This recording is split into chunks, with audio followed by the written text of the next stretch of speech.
needed to know what was wrong. I had to find out what it was. And something I wanted to have is no toxic cleaning products. Just because you have brain change doesn't mean you can't still do things. You may do it differently. You might need more time. I decided to turn my disability into my ability, and around 7th and 8th grade, I started playing able-bodied sports. If we were knowledgeable, if we were educated, we would have solved science earlier. Now you battle for every single inch of help. Like, for example, if James's head is bothering him, he has peppermint essential oil with a roller top on it, and he knows to roll his head, but he has to be prompted and reminded.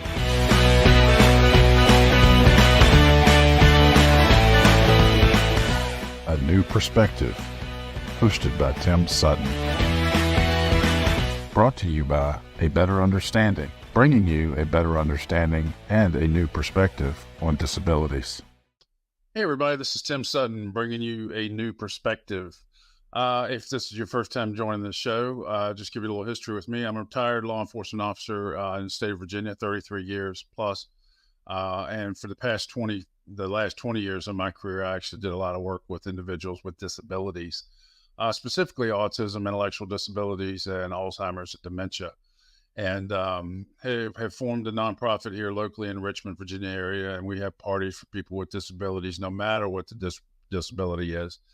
And I was lucky enough to have my producer, Anthony, connect me with a gentleman up at Quinnipiac College. And his name's Gary Phelan. He's a employment attorney. Disability is his specialty. And he represents employers as well as employees.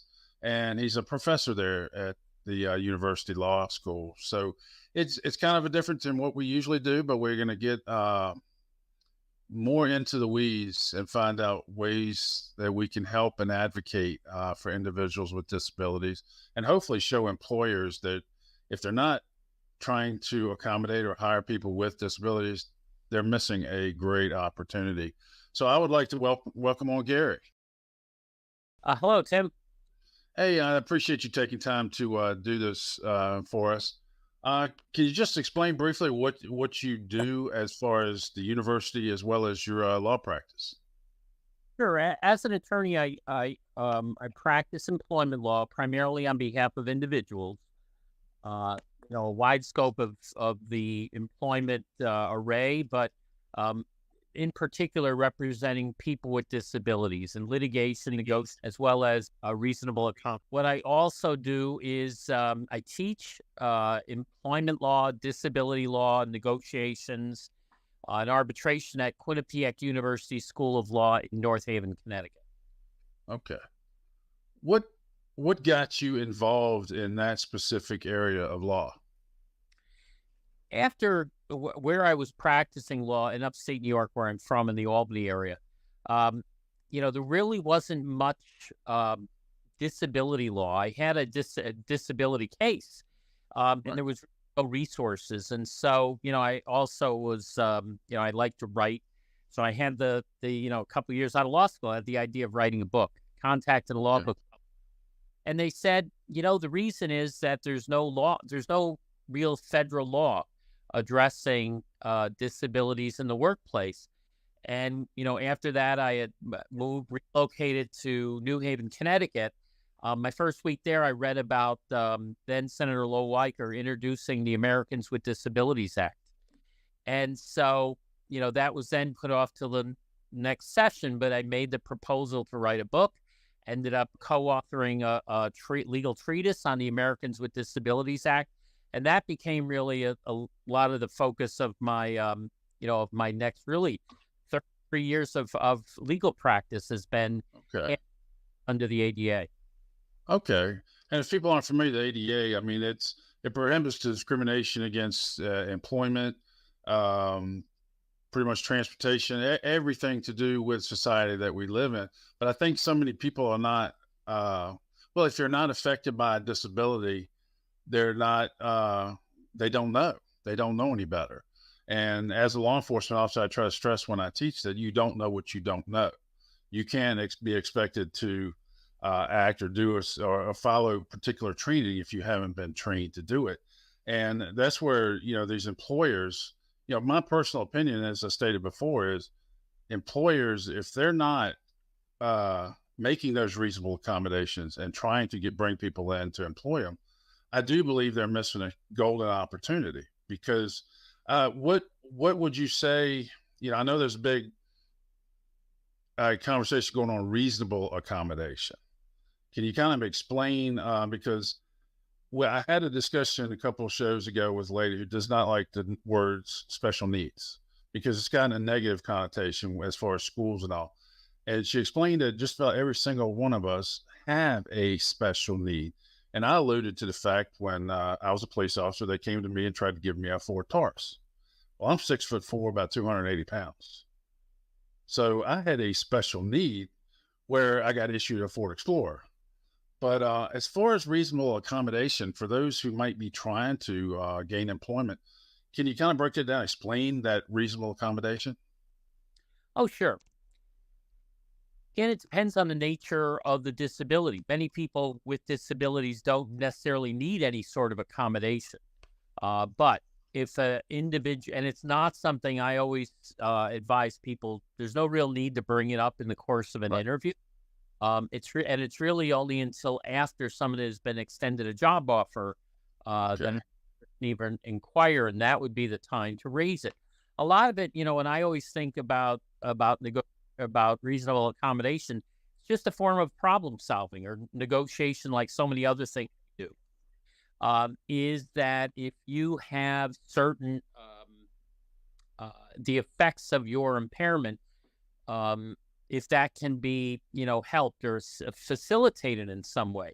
For example, you mentioned autism. Okay, that may be where there might be an accommodation with respect to communications. Right. It's just really finding, if you can think, I always think of it also like, it's almost like, what used to be, a handicap ramp. There's so many different ways, but it's really to open the door for qualified people to do the job. Just sometimes people do the job differently. Right. And, it also may involve things like leaves of absence, changing workplace schedules, working part-time instead of full-time. There's so many variety of reasonable accommodations. I think we've gone a long way, employers have, with adapting to that. And I get, an example was during COVID where we were all making all sorts of changes. I thought my clients, they've been doing this their whole lifetime, so what's the barrier? How do I get around it? Right. Right. And I mean, many of them qualified, but again, they need certain accommodations to help them. And I love the word you used, and I've had some people that don't like this word. We've used it with our nonprofit and some of my teaching, but differabilities. Everybody has abilities. It's just sometimes some people do things a little differently or need some different aspect in there to help them accomplish that task. And it's interesting you brought up the ramp issue because my father, he passed back in April from Parkinson's, but years ago we had put a ramp in his house, my mom and dad's house, to help him get out in the yard. And instead of having to struggle with the stairs. And my dad passed and my mom's actually moved in with my brother. And I had property managers come in, look at the property, see if we could rent it. And we had looked at some other ramps, having them done professionally. Put it this way, the ramp we had put in there was not ADA compliant. It had to be a certain angle, certain width, and things like that. That's something that never would have crossed my mind. So again, you don't know what you don't know. And I would be interested in what is your view, and there's no right or wrong, where it's kind of gotten to where you're going to offend somebody somewhere, but what are your thoughts about the word differability? Well, I think terminology is important. And that's why I think one of the things that I learned early on, because I was new, I don't have a history in the disability rights arena. But it's person first, person with disability. You're not, and the term handicap is, for example, antiquated. Right. No, I think everyone has different, kind of terminology, but I think no matter what it's used, as long as the person is what's first, and I've done some interviews here. We had a search in 2011 for a 9-year-old boy with autism who went missing. He was actually missing in it's a Civil War park. I mean, he was missing for 5.5 days. And we actually, he was non-speaking. We actually found him alive, and it was amazing. But I had come to the understanding at that point, and I did news interviews and told all the news. And then when I teach, I tell people, use that person first. It's not an individual who's autistic. They're autistic. I said, because when you go up and introduce somebody, if I was going to introduce you and I come up to somebody, hey, I want everybody to meet Gary, he's cancerous. You know, there's so much more to you. It's so much more to you, to anybody with a disability. If they have autism, they're an individual with autism, but there's so much more to that person that you can't just go, oh, they're autistic and write them off. They've got so much to offer. And that's, I was a cop for 33 years. Some people don't want to listen to what I have to say, but, I did find myself being placed in situations where that uniform got me in there, where I could share the information that these individuals with disabilities or differabilities, they matter, and they should be able to carry on everyday life just like everybody else. But the autism, have you done any research or thoughts? I mean, and I'm sure it's popping into the culture now, is these invisible disabilities such as autism, where somebody has a service dog. Well, they don't look like they have a disability. You can't tell. Somebody who's hearing impaired, and mental health being declared a disability. These are invisible disabilities. Has that been a struggle in trying to reach and deal with some of those? Absolutely. I think things have gotten better. I think there's a long way to go, but I try to focus on the positive. So, compared to when I started practicing disability law 30 years ago, Right. Things have improved. Now, what is, I think it's easier for people when they can visually see a disability, for them to understand it. The more you get away from it for the invisible disabilities, there's often some skepticism as to whether or not it's an actual disability. And Right. so, but it also involves a learning curve. So, but you may face, the individual may face more barriers, but those barriers are slowly and surely coming down. Right. And I think I shared with you, since I retired, I've gone to work for a grocery store chain here on the coast, and actually they support a lot of our parties we have for a better understanding, the parties for people with disabilities, and they've actually asked me to help them develop online training for their whole grocery store chain. And I think that training, it's one thing to hire people with disabilities, but if you don't know anything about it, it's something completely strange. But to be able to get into corporations or businesses, grocery stores, whatever the business is, and being able to train them up, I think that eventually those people in those businesses are going to realize they work with people with disabilities, or they're working with people who are caring for somebody with a disability. And it might open the door for a little more discussion and understanding why so-and-so has to go home 3 times a week, an hour early, because mom has dementia and she's sundowning or she's having these issues. I think it would give everybody a better understanding of that. And again, you don't know what you don't know, but I think people will be surprised how many of their coworkers are affected and may be more open to discussing it or asking for advice. That's true. Now, I think important is, that particularly where if it's a hidden disability, I usually counsel my clients, if there's no need to disclose, you don't necessarily disclose. But when people have exposure, whether through a family member, a friend, a coworker, once they get over that hurdle, once they've had experience, they realize that it's not necessarily the stereotype didn't meet reality. They're much more accepting of it. And that's one of the things I think that's unique about with the ADA. I mean, it's the civil rights law, but it's probably, been when the Americans with Disabilities Act was passed back in 1990, was one of the most, bipartisan pieces of legislation in American history.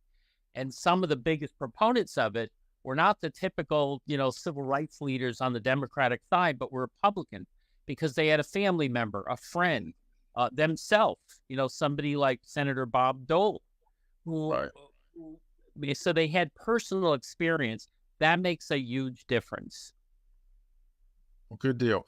Well, what suggestion or what recommendation would you have for a company who is delving into the possibility of hiring or looking to start hiring people with disability? Is there something they need to know, something on the service they need to educate themselves about before they, so they don't step on their own toes, I guess? First is an open mind, and I think it's important is to, the broader your hiring sort of spectrum, so to speak, is the more qualified candidates you're going to get with or without disability.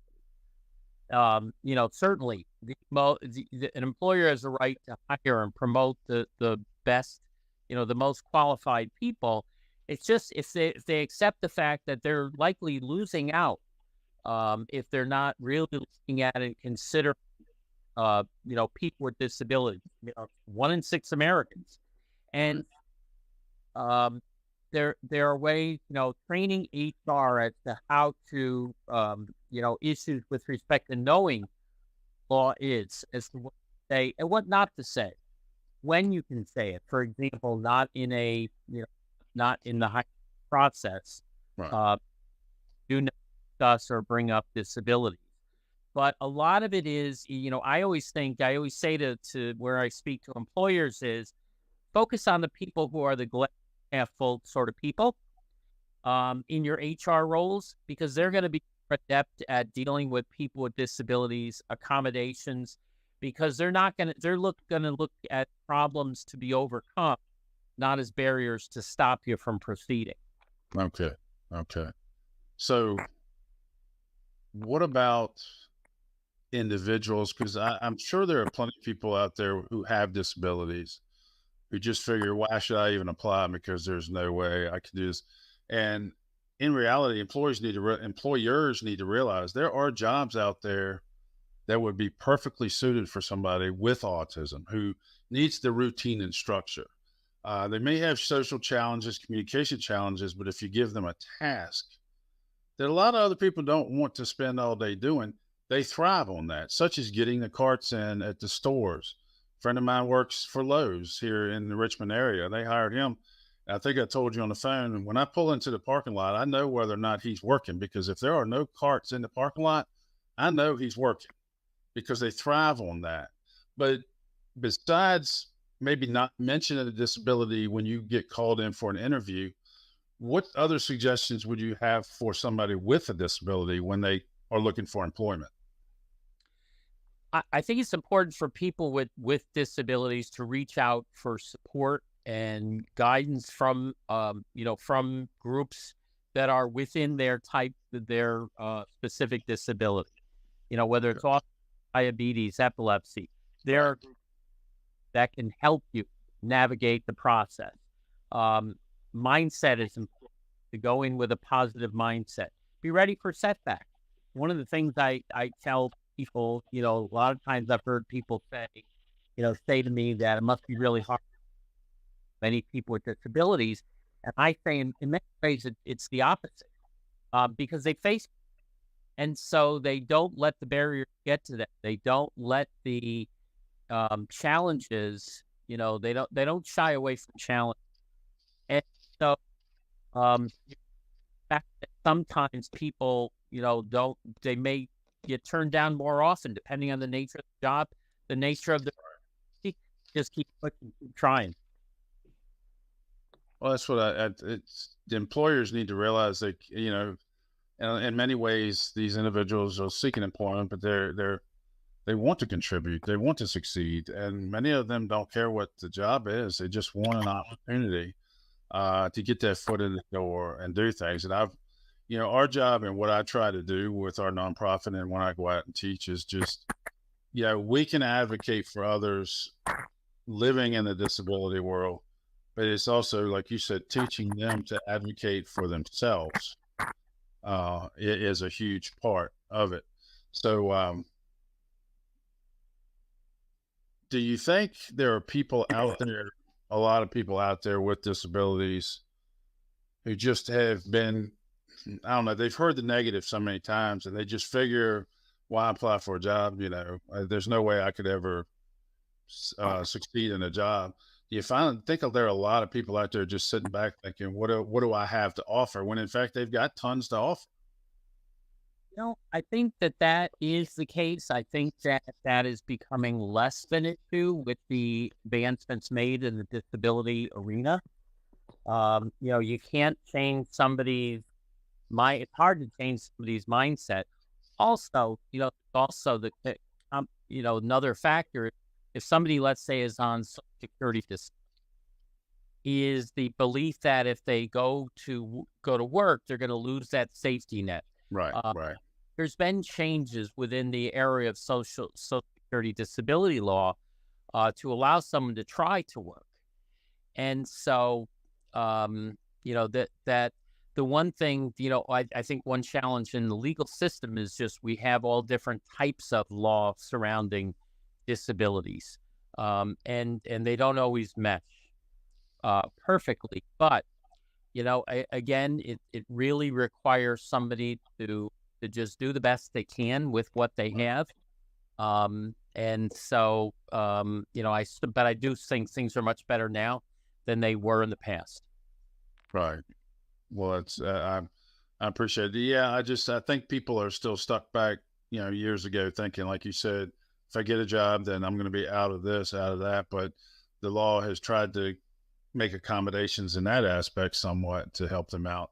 And, everybody needs a purpose. They need to know they have a purpose and get that self-gratification when I accomplish something, whether it's getting all the carts into the store or, we had a place here in the county where they would hire individuals with disabilities who kept track of different screws, nuts, and things, and they would put them in boxes, make sure that everything was properly counted and then shipped off. But that routine and structure, and I know Walgreen, I talked to the vice president years ago. I know they're very big into hiring individuals with disabilities, and found that the areas they do, many times those locations are very highly productive and they benefit from it. So I would just encourage employers to educate themselves, employees, educate yourself, and reach out and advocate. I know, show some empathy and realize what people are going through, because you don't know when one day you might be in that position and just need somebody, that one person, to step up and try and make things a little better. So, yeah. And I also think that the availability of remote work, right, has also opened doors. Yeah. Virtual doors for people with disabilities where maybe they may have mobility impairments that really preclude them from being able to go to and from, or persons with communication issues with, say, dealing with the public. Right. That provided a lot more opportunities for people with certain disabilities. Yeah, we've got an amusement park here in the county, and I trained their security officers to understand autism, intellectual disabilities. I said, hiring people, if they have social challenges, communication challenges, they may not be comfortable or thrive out in the general area interacting with the public, but there are places in the warehouses and all that stuff, back maintenance and areas. There's so many opportunities for them to find their niche or do something very well, but where they don't have to do a lot of communicating and interacting with people, but they could still thrive, and they would add to your company or your business. So I think it's just a matter of advocating and getting out there and raising the awareness. So, well, Gary, I know you've got a meeting coming up. I don't want to hold you too long, but you're in Connecticut. If anybody were to reach out to you or look for some advice from your legal practice, is there a best way to contact you? Sure. It's, the name of the firm is Mitchell & Sheehan. It's in Stratford, Connecticut. Easiest way is my phone number is 203-873-0240. And so, I'm always here and certainly willing to help out people in any way I can. Well, I appreciate your time. And, these individuals with disabilities, you apply for one job, you don't get it, go on to the next one, apply for another one. Just stay persistent and keep going, because you have something to offer a lot of people. So don't give up. Just know your worth and know you can get it done. So I thank you, Gary, for taking your time to come talk to us. I know it's a short period of time, but it's, I'm advocating in one aspect and you're advocating in another aspect. And if we could get everybody on the same sheet of music, I think we can make a huge, huge difference in the world and brighten some lives and give people opportunities. So I thank you so much for what you're doing. Thanks, Tim, and thank you for what you do here as well. No problem. You take care of yourself. Hopefully we'll do it again. Okay. Take care. Hey, everybody. I know this is a little different than a lot of my shows, but I don't want every show after show after show to be exactly the same. But I just want to show you how different people in different professions, just different areas are trying to make a difference, or trying to advocate for those with disabilities or differabilities. There's a lot of work to be done, and a lot of us are doing the work. If you've got a passion for these things, please reach out to me. I've got an email, aawareness12@yahoo.com. Locally here in Richmond, area of Virginia, my nonprofit, abetterunderstanding.org. We are actually having a Christmas party on December 10th here locally in Mechanicsville, Virginia. If you go to the website, you can take a look at what we have going on. You can register. We're asking people to register. I think it's $5 a person, just to help cut some of the costs. But from 1 to 4 on the 10th of December, we're having a Christmas party for those with disabilities. We don't care what your age is, but please get on there and register and come on out. And you can check out what I do, my consulting, where I train public safety law enforcement. It's tim-sutton.com. Check that out. We need to get out there and we need to educate more people, not just law enforcement, but all of public safety. We need to educate employers and push them to give people opportunities, people with disabilities opportunities, because I think they will benefit greatly. And it would, I think the people would benefit, and I think the employer would be very amazed at the difference that person can make. So thank you, everybody, for being here. I appreciate it. And check us out. I'm going to try to get Santa Claus here. He's got a busy time of year, but I'm going to try to get Santa Claus here to talk to us on one of the next episodes. So thanks for coming. And Dad, I love you.